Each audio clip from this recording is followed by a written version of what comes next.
Hey everybody, this is Modern Refugee. Thought I'd do a video and show you guys a couple of my knives here and explain how my mindset has evolved and changed over the years when it comes to the size of knives. Now, I was a child of the 80s. You know, I grew up with the Rambo movies, Crocodile Dundee, and those large knives in there. They were all the rage when I was a kid growing up. But anybody my age that actually got any of those knives and tried them kind of basically found out that they were junk. You know, the steel was soft, the hollow handles where you could put survival gear in, that was junk. Those knives broke, and kind of soured me on large knives for a long time. So I went back to smaller knives, and I figured that large knives were just a gimmick. Until about 5 or so years ago, I started looking seriously again at the larger knives, and some of them are actually really good, and they bridge a gap between, let's say, a hatchet and a knife. And I remember couple years ago, they started showing or started making these they call tracker knives, where they're real wide on the front and they're narrow in the back. And I thought those were the goofiest things until I actually looked at the mindset behind some of them, did a little research.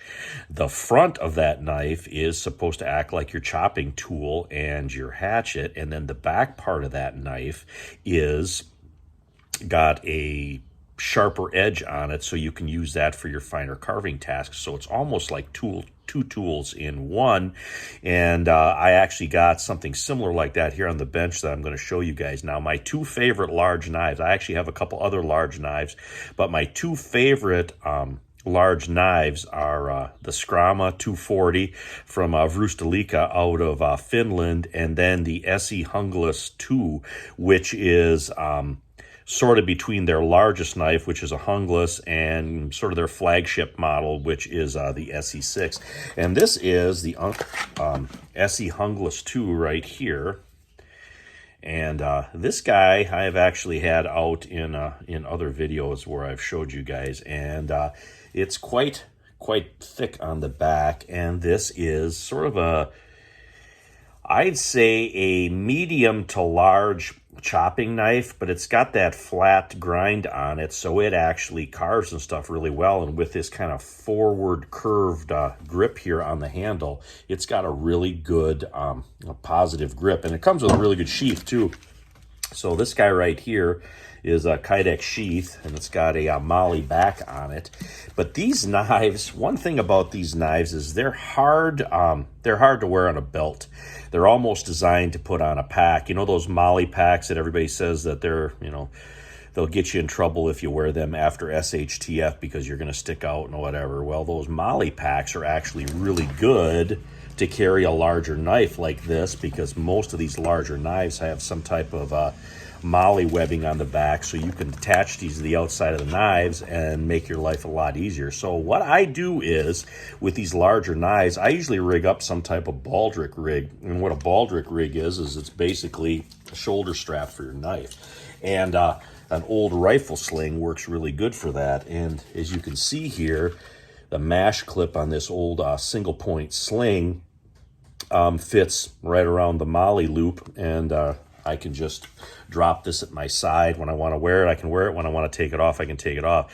Like I said, large knives on a belt kind of suck. So they're harder to resheath. They're not really in a comfortable spot. Like I said, I like my knives, my larger knives, where I can take them on or put them on and take them off fairly quickly.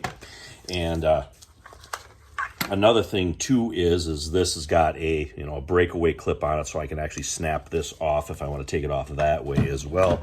And the other one is the Skrama, and the Skrama actually has two different bevels on it as well. And I've had this knife about a year, and I've actually had a blast using this thing. This thing is just a beast as far as it comes to chopping, making, kindling. But then, I don't know if you guys can tell, but there's actually a different bevel on the back part of this blade. Right in here, that bevel is a lot thinner, where the bevel on the front is more of a chopping bevel, and this is more of a carving bevel. And that's why it's got them two different grip angles on it. So when you want to chop, you hold it like this, and when you want to carve, you choke up on it, and then you can use that finer edge to carve.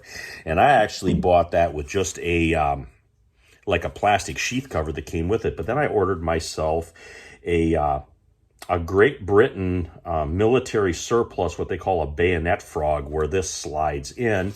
And then again, I have their version of a molly webbing where I can run some type of strap through this and carry it just like I carry that Hungus too. And that gives me, you know, some options on how I want to carry this stuff. And that is sort of the comparison there between the two knives.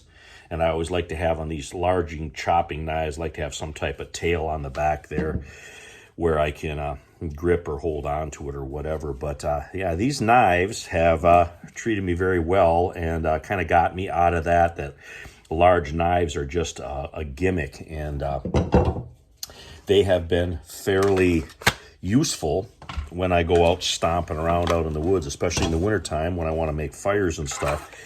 These guys are fire-making machines. But I just thought I'd show you those guys, those two knives there, and talk a little bit about the different bevels on those larger knives and kind of what I use them for and how I carry them. But anyway, this is Modern Refugee. Appreciate all my subscribers out there. Hope you guys got a little information and a little entertainment out of this video as always, and you guys have a good one.